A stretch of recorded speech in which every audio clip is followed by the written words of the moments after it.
Assalamualaikum warahmatullahi wabarakatuh. Saya di sini sebagai moderator akan memimpinnya acara pada kali hari ini. Yang saya hormati kepada Bapak dosen dan yang saya hormati kepada teman-teman sekalian. Kami di sini dari kelompok 2 akan mempresentasikan tentang konsep kependidikan kewarganegaraan. Yang dimana konsep kependidikan negaraan ada 3 hal yang kami akan sampaikan. Yang pertama, pengertian PKN. Yang kedua, fungsi dan tujuan PKN. Dan yang ketiga, sejarah perkembangan PKN di Indonesia. Untuk mempersingkat waktu, saya akan memperkenalkan presentasi yang pertama. Presentasi yang pertama akan disampaikan oleh Kartika. Presentasi yang kedua akan disampaikan oleh Cahya, dan presentasi yang ketiga akan disampaikan oleh saya sendiri. Untuk mempersingkat waktu, saya akan serahkan kepada presentasi yang pertama. Assalamualaikum warahmatullahi wabarakatuh. Di sini saya sebagai pemateri pertama.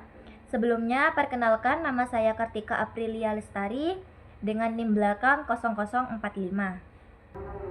Saya akan menjelaskan tentang pengertian PKN. Pendidikan kewarganegaraan pada dasarnya adalah proses pendidikan yang bertujuan membentuk warga negara yang baik, cerdas, dan berkarakter, sesuai dengan nilai-nilai Pancasila dan Undang-Undang 1945. Secara bahasa, PKN terdiri dari 2 kata. Yang pertama, pendidikan, yaitu proses mendidik dan membentuk sikap. Yang kedua, kewarganegaraan, yaitu hal yang berkaitan dengan warga negara.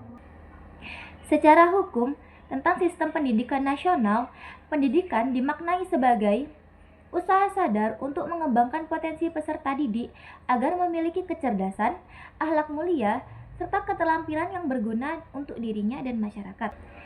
PKN sendiri dipahami sebagai pendidikan untuk menumbuhkan rasa kebangsaan, cinta tanah air, serta kesadaran akan hak dan kewajiban sebagai warga negara. Para ahli menegaskan bahwa PKN tidak hanya sebatas pengetahuan politik, tetapi juga untuk membentuk sikap kritis dan demokratis dan tanggung jawab sosial. Dalam konteks perguruan tinggi, PKN menjadi sarana untuk membangun nasionalisme, serta mencetak generasi yang smart and good citizen, yaitu cerdas dan berkarakter baik. Dengan kata lain, PKN adalah upaya untuk menyiapkan generasi muda agar mampu berperan aktif dalam kehidupan berbangsa dan bernegara, memiliki kesadaran hukum dan politik, serta berkomitmen dan menjaga NKRI berdasarkan dalam Pancasila dan Undang-Undang 1945. Kurang lebihnya dari presentasi saya serahkan kepada rekan saya. Terima kasih. Assalamualaikum warahmatullahi wabarakatuh. Perkenalkan, saya Cahyani Latifiani dengan NIM akhir 0053. Baik, di sini saya akan melanjutkan presentasi dari pemateri kami sebelumnya, yaitu pemateri pertama. Dan kali ini kita akan memasuki materi yang kedua, yaitu fungsi dan tujuan dari pembelajaran kewarganegaraan. Pendidikan kewarganegaraan di sini memiliki fungsi untuk membangun karakter mahasiswa menjadi warga negara yang aktif, cerdas, inovatif, berpikir kritis, demokratis, serta menghargai keberagaman di Indonesia. Itulah sebabnya pendidikan kewarganegaraan menjadi bagian dari pembelajaran mata kuliah pengembangan kepribadian di perguruan tinggi.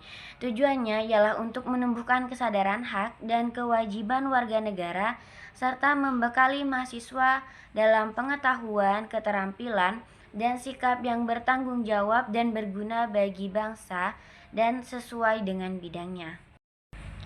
Secara umum, tujuan PKN ini ialah untuk melatih peserta didik untuk berpikir kritis, rasional, dan kreatif terhadap isu-isu kewarganegaraan.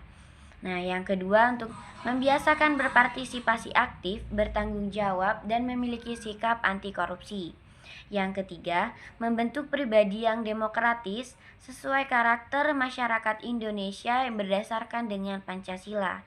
Nah, yang terakhir, mampu berinteraksi dengan bangsa lain secara positif termasuk lewat teknologi informasi.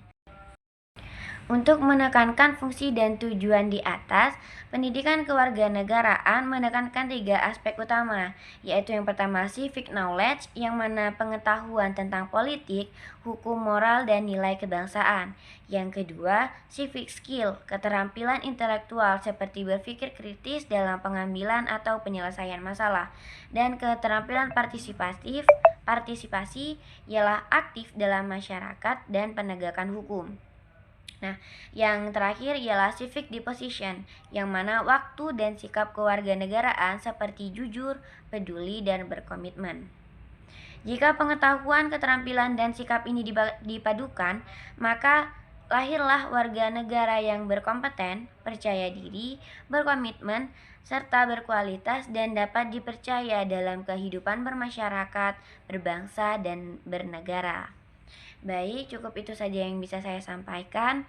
Untuk materi selanjutnya saya serahkan kepada rekan saya.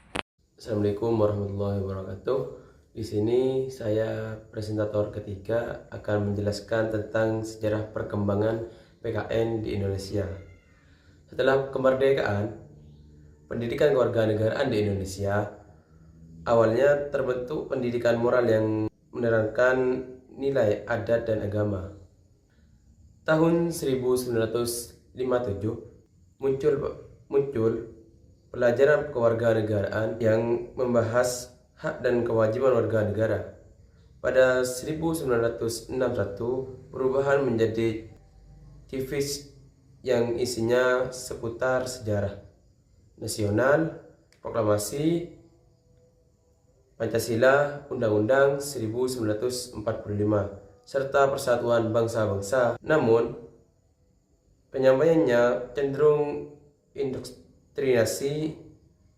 Tahun 1968, istilah yang diganti menjadi pendidikan kewarganegaraan atau disebut dengan PKN. Lalu setelah seminar 1972 menjadi ilmu kewarganegaraan yang disingkat dengan IKN. Pada kurikulum 1975, mata pelajaran ini berubah lagi menjadi pendidikan moral Pancasila yang disingkat dengan PMP. Tahun 1989, berdasarkan UU Sisdiknas, Pancasila diposisikan sebagai dasar moral yang harus diwujudkan dalam kehidupan sehari-hari. Kemudian, kurikulum 1994 menggabungkan Pancasila dengan PKN menjadi PPKN. Tetapi, praktiknya sering membosankan karena terlalu teoristis dan monoton. Pada 2004, dengan kurikulum berbasis kompetensi, istilah kembali menjadi PKN dengan materi lebih luas meliputi Pancasila, HAM, hukum, politik, hingga globalisasi.